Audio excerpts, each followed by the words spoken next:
Honorable Senator Jack Cayetano Pia.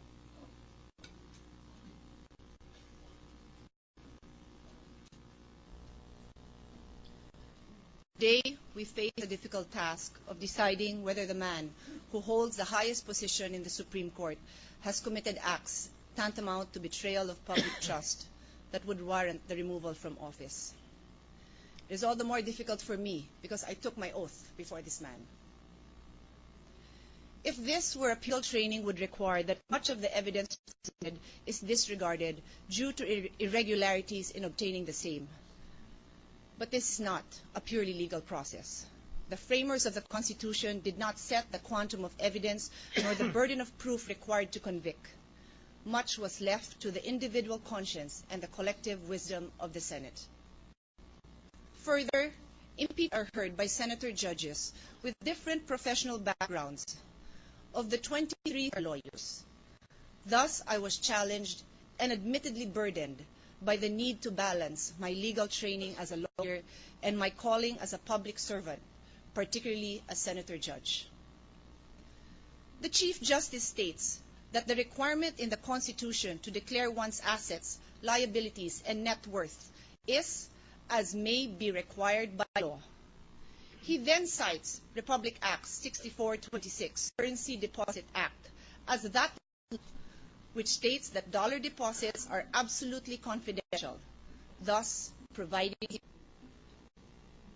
Is that the law in point? Is that the law that the Constitution stated will be required by law? I submit it is not. It is Republic 713, the Code of Conduct and Ethical Standards for Public Officials and Employees, which, among others, requires the submission of a statement of assets and liabilities and provides the detail thereof. It requires stating all kinds of assets, including cash on hand and in banks. There are no exceptions. To allow the contrary view would be setting a deadly precedent. It would allow any official to hide his assets behind the cloak of the Foreign Currency Deposit Act. Does that make sense? It does not, both from a legal point of view and from a lay person's view. Bakit pwedeng itago ang pera sa dolyar? Makatarungan ba yun? Republic Act 6426 on the secrecy of foreign currency deposit is not an exception to the offense then posits the view that misdeclaration is minor and therefore not an impeachable offense compared to other unit whose ownership is under contention, $1 billion, and some 80 million pesos is not minor. In decided cases, the Supreme Court has ordered the dismissal from service of public officials and employees for failure to declare a sari-sari store, 2 motor vehicles, and for non-declaration of several assets such as real property and bank deposits. These are the cases of Flores, Ombudsman versus Nieto, Racho, Flores versus Montemayor.